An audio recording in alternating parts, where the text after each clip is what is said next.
오늘도 성경 봉독하고 기도하고 말씀 생각하도록 하겠습니다. 하나님의 말씀 마가복음 1장 35절 말씀입니다.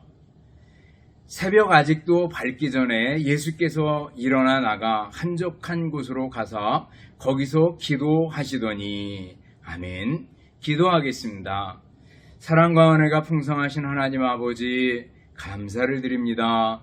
이 시간도 하나님의 말씀을 생각하는 소중한 시간입니다. 이 말씀들이 우리들 마음밭에 떨어져서 30배, 60배, 100배로 결실하게 하옵소서. 예수님 이름으로 기도드리옵나이다. 아멘. 여러분 다시 만나서 반갑습니다.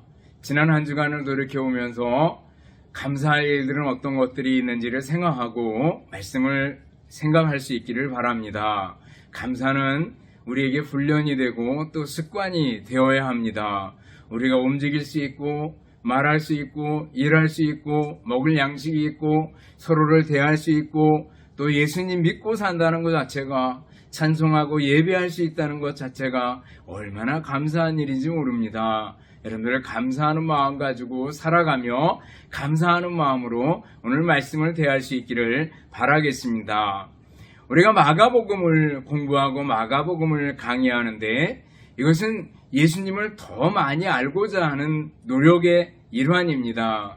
예수님을 알면 알수록 뭐예요? 예수님을 더 닮아가고 예수님 더 사랑하고 그렇게 되겠죠. 이게 신앙생활 아니겠어요? 여러분들 예수님께 초점을 맞추고 예수님을 더 많이 알아가는 우리들이 되어야 될 줄 압니다. 마가복음 1장에서 예수님께서 굉장히 바쁘시게 일하시는 장면이 나옵니다. 안식일에 회당에 들어가셔서 가르치시고 귀신 들린 사람을 고쳐주시고 베드로 장모의 열병을 고쳐주시고 각종 병든 사람을 고쳐주셨습니다. 그리고 오늘 본문에 보면 예수님께서 그 바쁘신 와중에 새벽에 기도하시는 모습이 나옵니다. 35절 보면 새벽 아직도 밝기 전에 예수께서 일어나 나가 한적한 곳으로 가서 거기서 기도하시더니 그랬습니다. 새벽 아직 밝기도 전에 예수님께서 일어나셔서 한적한 곳으로 가셔서 기도하셨다라는 겁니다. 예수님께서 새벽에 기도하셨다라는 겁니다. 여기서 우리는 새벽 기도의 근원을, 기원을 찾습니다. 여러분들, 한국교회가 부흥하게 된 것도 새벽 기도 때문이고 대한민국이 이만큼 서 있는 것도 새벽 기도 덕분이고 또 우리나라가 이만큼 살게 된 것도 새벽 기도 때문이고 기독교인들이 부지런하다고 소리를 듣는 것도 새벽 기도 때문인 줄 압니다. 다니엘 학습법의 저자 김동환 목사님이 있습니다. 이분이 전에 제가 학교에 있을 때 학교에 와서 학습법을 강의한 적이 있습니다. 그러면서 그분이 어릴 때부터 어머님 따라서 새벽에 기도하고 또 새벽에 밥 먹기 전에 수학을 2시간씩 공부하고 하는 얘기들을 쭉 해줘요. 그러면서 학습법을 얘기를 하면서 3가지를 얘기해줘요. 하나는 마음관리 그랬습니다. 이렇게 일반인들을 대상으로 하니까 마음관리라는 표현을 썼습니다. 성경 읽고 기도하고 하나님 앞에 자기 자신을 내려놓는 거죠. 새벽 기도의 그 모습을 그대로 마음관리다 이렇게 표현한 줄 압니다. 그리고 2번째는 그 밥 먹기 전에 아침형 학습법이죠. 밥 먹기 전에 수학을 2시간 동안 풀었대요. 아침 먹기 전에. 대단한 사람이죠. 그리고 3번째가 나오면 그거는 선행학습인데 참 재밌어요. 학교에서는 선행학습 절대로 하면 안 된다고 선행학습 하지 말라고 얘기하고 학원에서는 열심히 선행학습을 해줍니다. 그래서 애들이 학원에서 열심히 배워가지고 학교 와가지고 복습하는 것처럼 돼버렸는데 미리 앞에 것을 좀 더 공부해 둬라라는 겁니다. 어차피 공부는 반복이니까 예습하고 그리고 그 시간에 듣고 또 복습하고 반복하라는 거죠. 저도 우리 애들 한참 자라날 때 다음 학기 수학을 방학 때 미리 좀 이렇게 페이지 수를 정해줘가지고 풀게 한 적이 있습니다. 그러면 그 다음 학기에 애들이 좀 여유 있게 놀고 먹었던 그런 적이 있어요. 어쨌거나 공부에 관한 것을 얘기하면서 김동환 목사님이 서울대를 수석으로 졸업했는데 이 양반이 늘 강조하는 것은 아침에 새벽에 기도하고 그리고 새벽에 공부하고 아침을 건져내고 부지런하게 공부해야 된다라는 걸 강조하고 있는 거죠. 새벽 기도, 새벽에 관한 일화들은 참 많습니다. 제가 그 부교육자로 일할 때 새벽에 늘 잠이 딸렸습니다. 그때는 늘 잠이 딸려가지고 이렇게 새벽 기도 담당 이렇게 교육자들이 돌아가면서 담당을 했는데 마침 제 담당이었어요. 그래가지고 새벽에 와서 기도하려고 그랬는데 좀 이상해요. 그래서 목을 쓱 만졌더니 넥타이를 안 맨 거예요. 우리 담임 목사님 굉장히 그 군목 출신에다가 격식, 애들 말 표현으로 하면 왕격식인데 그런 걸 소중하게 여기는데 이 넥타이에 엠만 쓰니 어떻게 해요? 그래가지고 시간 보니까 되겠어요. 살금살금 사택에 그때 사찰 집사님이 계셨는데 사택에 들어가서 몰래 장롱에서 넥타이 하나 꺼내가지고 매고 설교하고 그리고 새벽기도 끝나고 이렇게 돌려드린 적이 있습니다. 또 새벽 그러면은 생각나는 게 참 많은데 제가 전에 교회에 있을 때 아침에 4시에 일어나가지고 차를 한 바퀴 뺑 돌려가지고 와서 새벽기도 하고 그리고 다시 차를 몰아서 좀 부족한 바퀴를 돌려주고 오고 하는 일을 굉장히 오랫동안 했습니다. 근데 그 일을 하는 동안에 깜빡하는 때가 있어요. 가끔. 그러면은 추운 겨울에 한번 깜빡하면요 정신이 번쩍 듭니다. 우리 교인들이 추운 벌판에 나와가지고 덜덜덜 떨고 있을 텐데 그때는 뭐 휴대폰이 있는 게 아니라 다시 전화를 하려면 집에 가서 전화해야 되는 정도인데 그 어려운 상황 속에서 덜덜 떨고 있지라는 생각을 하면은 막 번쩍 정신이 들어가지고 차를 끌고 나가는 그런 적이 있었습니다.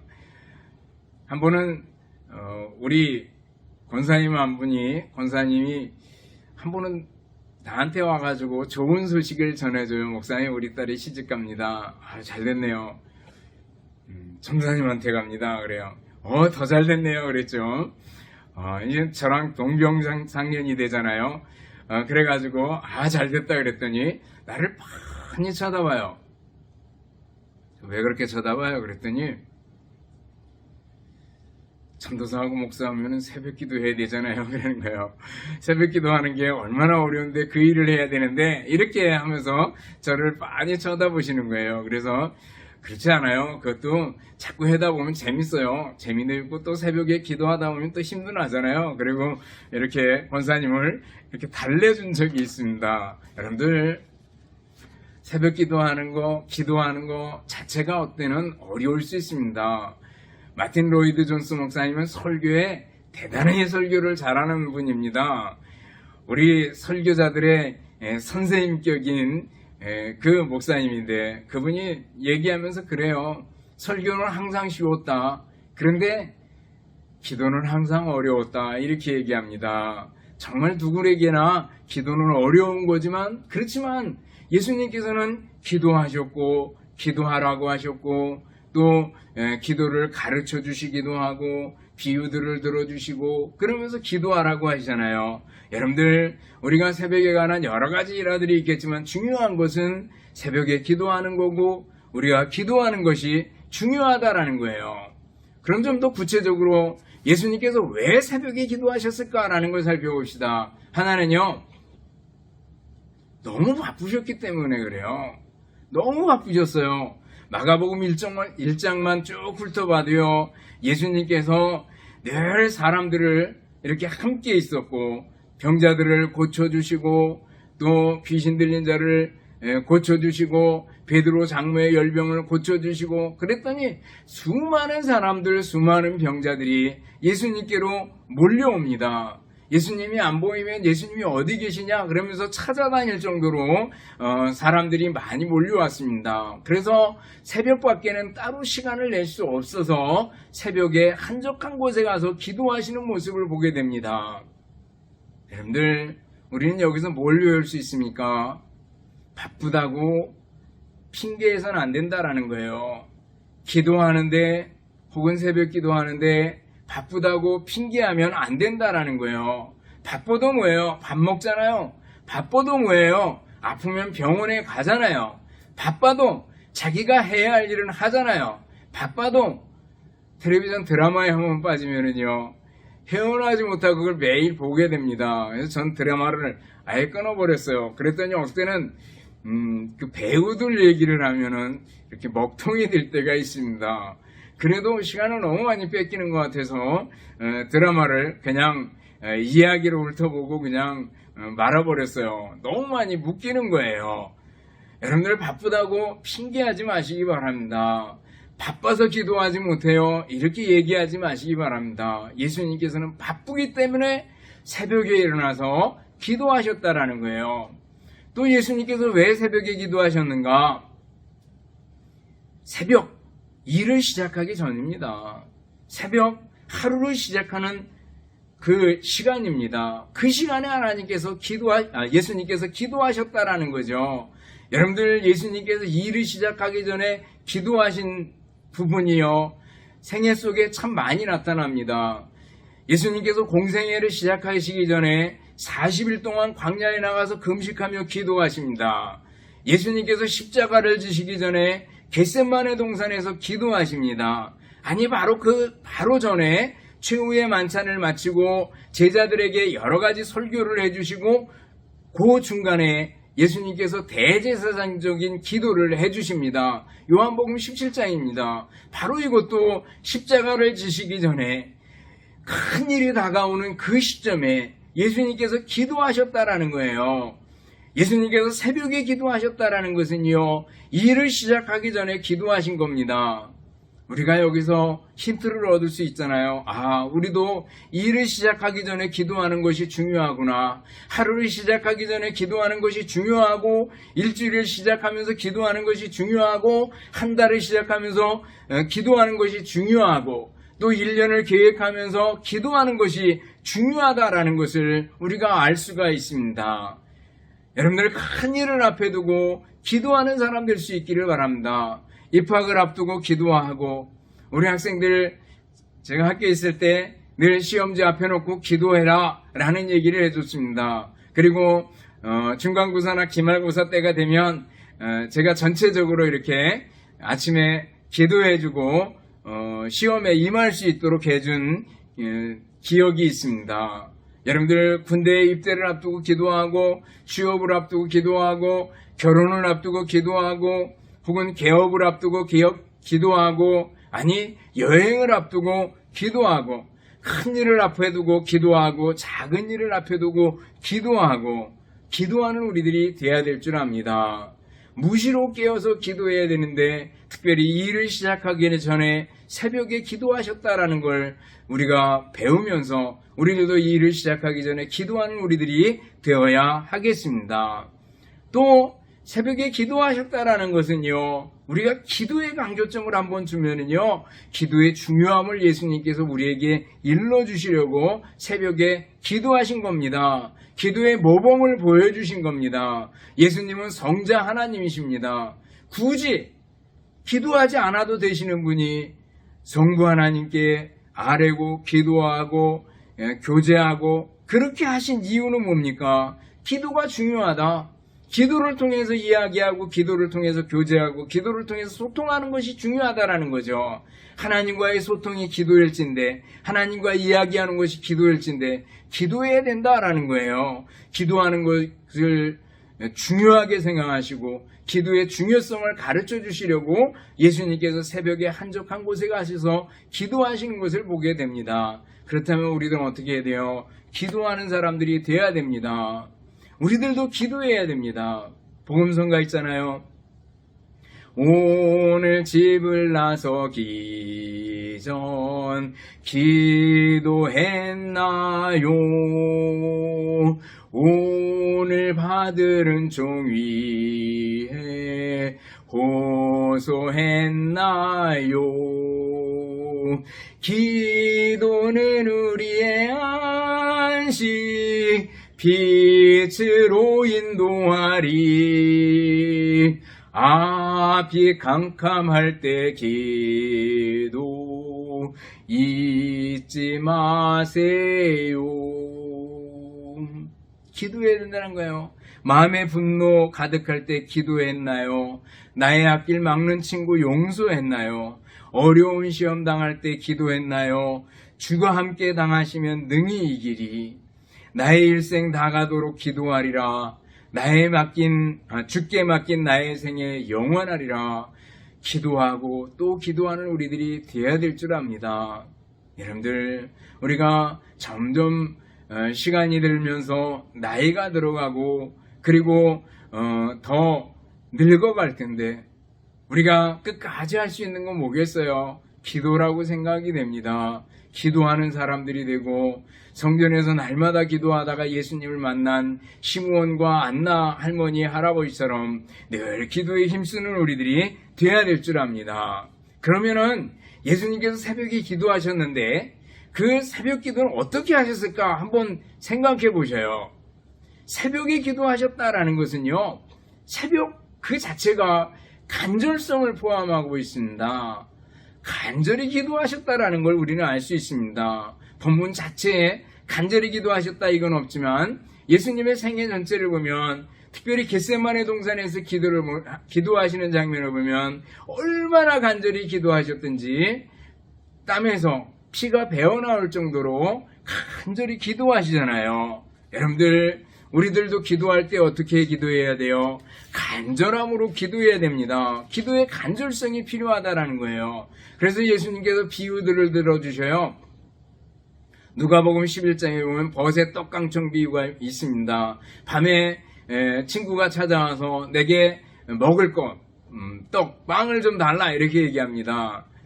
그렇게 강청할 때 그 친구가 일어나서 내가 정말 친구 때문에는 주지 못하지만 너의 강청함을 통해서 주겠다 이렇게 줍니다. 우리가 간절히 기도할 때 하나님께서 들어주신다라는 겁니다.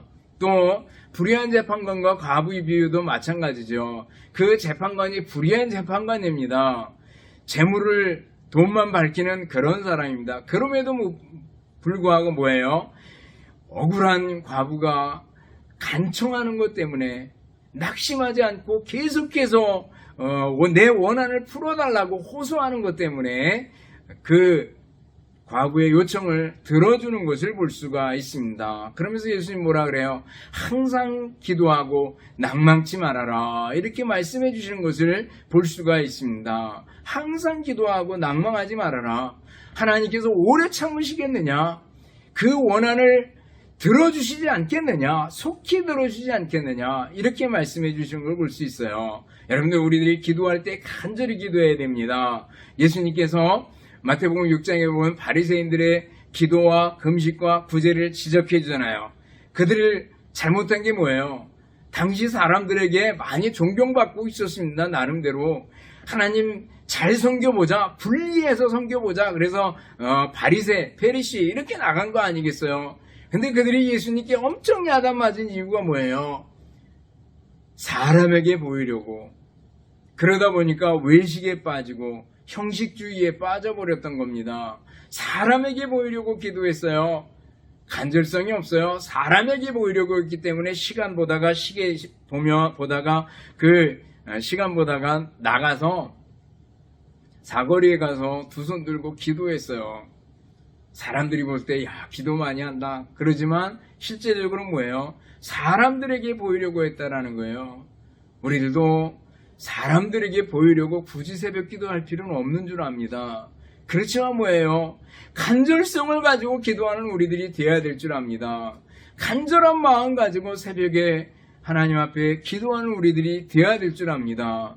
우리에게 간절성이 사라지지는 않았는지 한번 돌이켜 보시기 바랍니다. 루마니아의 리차드 범브란트는요, 공산화되고 나서 그 공산주의 반대 운동을 일으키고 그리고 지하 운동을 하다가 체포돼가지고 15년 동안을 감옥 생활을 합니다. 근데 그 감옥 생활이 얼마나 비참했는지 감자 껍질로 만든 그 스프를 주는데 제대로 그것도 주지 않고 또 일주일에 한 번은 빵 한 족을 주는 거, 빵 한 조각 가지고 연명하기도 하고, 많이 굶고, 많이 고문당하고, 많이 취조당하고, 마지막에 어떨 때는 그 스프에다 마약을 타서 줬다 그래요. 그래가지고 점점 이렇게 정신이 몽롱해지는 상태까지 들어갔다고 얘기합니다. 그러다가 이분이 14개국어를 유창하게 할 수 있을 정도로 탁월한 사람인데 모든 언어를 다 잊어먹고 루마니아 하나 가지고 있고, 그러다가 나중에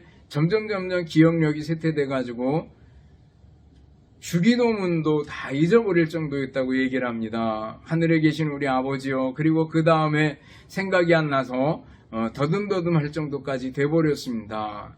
그렇지만 이분이 기도했습니다. 주님께서 가르쳐준 기도마저 잊어버렸습니다.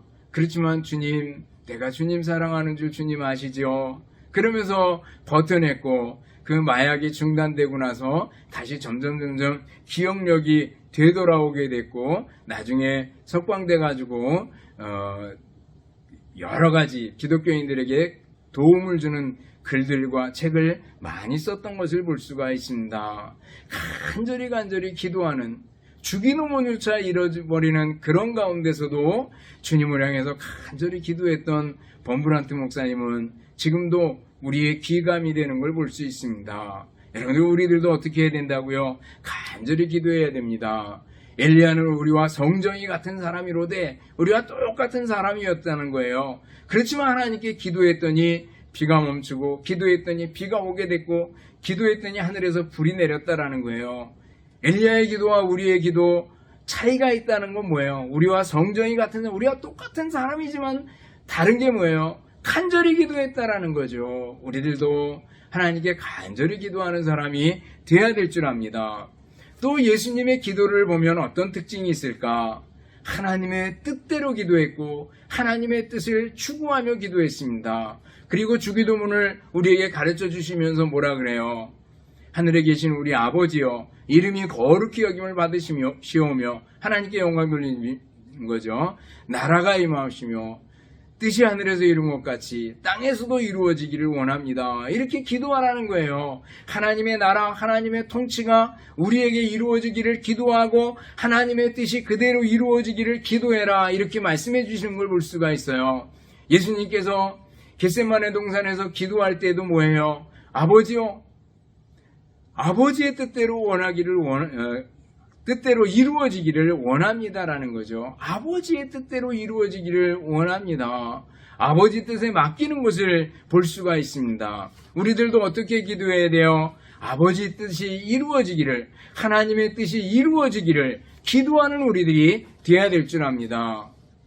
여러분들, 내 뜻대로 이루어지지 않는다고 우리들은 얼마나 실망할 때가 많습니까? 그러나 하나님께서는요, 합력하여 선을 이루게 하시는 분입니다. 반드시 우리의 기도를 들어 응답해 주시는 분이십니다. 믿습니까?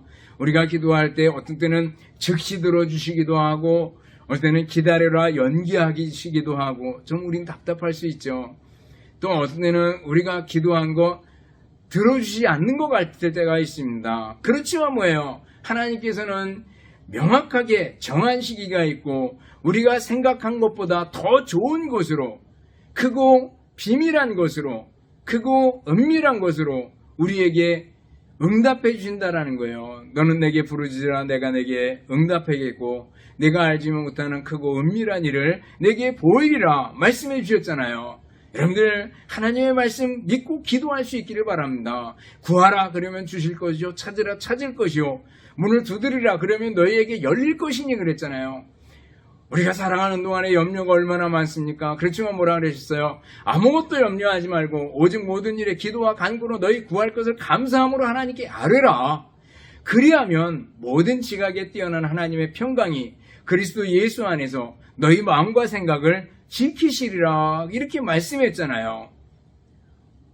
얀 후스는요 1415년 7월에 교황의 명령을 이렇게 반대하다가 결국 화형에 처해지게 됩니다. 8,000명의 군인들이 늘어서 있고, 그리고 수많은 군중들이 운주패에 있는 그 광장에서 결국 머리에는 악마를 그린 종이관이 씌워지게 됩니다. 그리고 장작과 불에서 화형을 당하게 되는데 그 당하기 전에 이렇게 기도합니다. 오 주여, 당신 손에 제 영혼을 맡깁니다. 주께서 저를 구속하셨사오니 저를 도우사 지극한 은총으로 흔들림 없는 마음으로 죽음을 넘어가게 하옵소서. 이렇게 기도했다 그럽니다. 그리고 그 단단히 그 쇠사슬로 묶인 채로 이제 들어 올려져서 장작에 올라가게 될 때 예수 그리스도의 이름으로 쇠사슬을 환영하노라 그러면서 그 쇠사슬에 달려서 올라갔고 그리고 불에 타서 죽게 되었다고 얘기를 합니다. 순교당한 거죠. 성경대로 살려고 복음으로 살려고 바르게 예수님 믿으려다가 순교당하는 그런 후수의 모습입니다. 그 가운데서도 하나님께 기도했던 하나님의 뜻이 이루어지기를 기도했던 모습들을 보게 됩니다. 여러분들도 우리들도 하나님의 뜻이 이루어지기를 바라는 간절한 마음 가지고 더 기도에 힘쓰는 사람이 되어야 할 줄 압니다. 여러분들 우리들 생애를 쭉 돌이켜보셔요. 저도 어릴 때 이게 하나님 뜻이었구나. 제가 결혼을 해서 첫 아이를 낳았다가 하루 만에 죽어버렸습니다. 그래가지고 이렇게 아이를 장례 비용을 치러가지고 이렇게 병원에서 처리하도록 해준 적이 있습니다. 굉장히 마음이 아팠습니다. 제 안엔 더 했을 수 있습니다. 그리고 나서 하나님께서 2년 만에 이제 다시 아이를 갖게 해주셨습니다. 아이 갖자마자 또 아이는 1cm인데 엄마 뱃속에 혹이 5cm짜리 혹이 있다는 거예요. 그것 때문에 참 많이 걱정했습니다. 그리고 이제 아이가 엄마 배에 이렇게 착상한 다음에 와서 혹을 수술해야 된다고, 그게 8주가 걸린다고 얘기를 했습니다. 그 기간 동안 정말 하나님 살려주세요 기도 많이 했습니다. 그때 목사가 이제 됐는데, 저 목사인데 첫 아이 놓치고 두 번째 아이까지 잘못되면 어떡해요. 주님 살려주세요 기도 많이 했습니다. 근데 막상 8주 후에 검사하러 갔을 때 그 혹이 없어졌습니다. 그랬더니 의사는 자기가 고친 것처럼 좋아하고 또 주변에 있는 사람들도 좋아하고, 근데 그 일을 보고 우리 장모님께서 너희들 보니까 예수님 믿어야 되겠다 그러면서 그때부터 예수님 믿고 교회 다니고 했던 적이 있습니다. 이 일 때문에 하나님께서 이 어려운 일을 우리에게 주셨구나 라는 걸 생각할 때가 있습니다. 여러분들 우리가 기도하면 하나님께서 들어주십니다. 그럼에도 불구하고 우리는 확신을 가지지 못하고 기도하지 못하고 쩔쩔맬 때가 얼마나 많습니까? 다시 한번 여러분들 오늘 예수님께서 새벽에 한적한 곳에 가서 기도하셨다라는 걸 보면서 우리들도 여러 핑계 대지 말고 간절하게 하나님 뜻대로 기도하고 응답받는, 그리고 하나님의 은혜 가운데 거하게 되는 여러분들의 삶이 될 수 있기를 주님의 이름으로 축원합니다. 기도하겠습니다. 사랑과 은혜가 풍성하신 하나님 아버지 감사합니다.